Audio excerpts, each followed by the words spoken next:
Hello friends, welcome to our channel. இன்றைக்கி இந்த வீடியோவில் நான் உங்களோட என்ன ஷேர் பண்ண போகிறேன் அப்படின்னு பார்த்தீங்கன்னா, நான் எங்கள் வீட்டில் இஞ்சி பூண்டு பேஸ்ட் அரைச்சி எப்படி ரொம்ப நாளைக்கு கெட்டு போகாமல் ஸ்டோர் பண்ணுறேன் அப்படிங்கிறத பற்றி தான். இதுக்கு 1 கப் அளவுக்கு பூண்டு எடுத்திருக்கேன். அதே கப்லேயே 3/4 கப் அளவுக்கு இஞ்சி எடுத்துக்கோங்க. பூண்டோட குவான்டிட்டி தான் அதிகமாக இருக்கணும். அப்போ தான் எந்த ரெசிபி பண்ணாலும் டேஸ்ட் கமகமன்னு நல்லாயிருக்கும். 1 ஸ்பூன் மஞ்சள் தூள், 2 ஸ்பூன் அளவுக்கு குக்கிங் ஆயில், கொஞ்சமாக உப்பு சேர்த்து கொஞ்சமாக தண்ணி விட்டு நல்லா கொரகொரப்பாக அரைச்சிட்டு வந்துடுங்க. கொரகொரப்பாக மசிஞ்சதும் இன்னும் கொஞ்சமாக தான் தண்ணி விடணும், நிறைய தண்ணி விடக்கூடாது.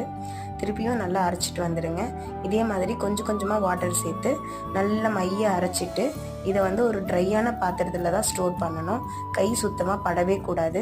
மிச்சம் இருக்க மிக்ஸி ஜாரில் இருக்கிறதெல்லாம் அன்றைக்கி நம்ம ஏதாவது டிஷ்ஷு செய்ய போகிறோம் அப்படின்னா அதை யூஸ் பண்ணிக்கலாம். அதையெல்லாம் கை போட்டு வலிச்சு எடுத்து வைக்கக்கூடாது, இல்லைனா இது ரொம்ப நாளைக்கு ஸ்டோர் பண்ண முடியாது. இது 15லேருந்து 20 நாளைக்கு மேலேயே நல்லாயிருக்கும். அவ்வளோ நாள் ஸ்டோர் பண்ண உங்களுக்கு விருப்பம்னா கண்டிப்பாக ஸ்டோர் பண்ணி பாருங்கள். தேங்க்ஸ் ஃபார் வாட்சிங்.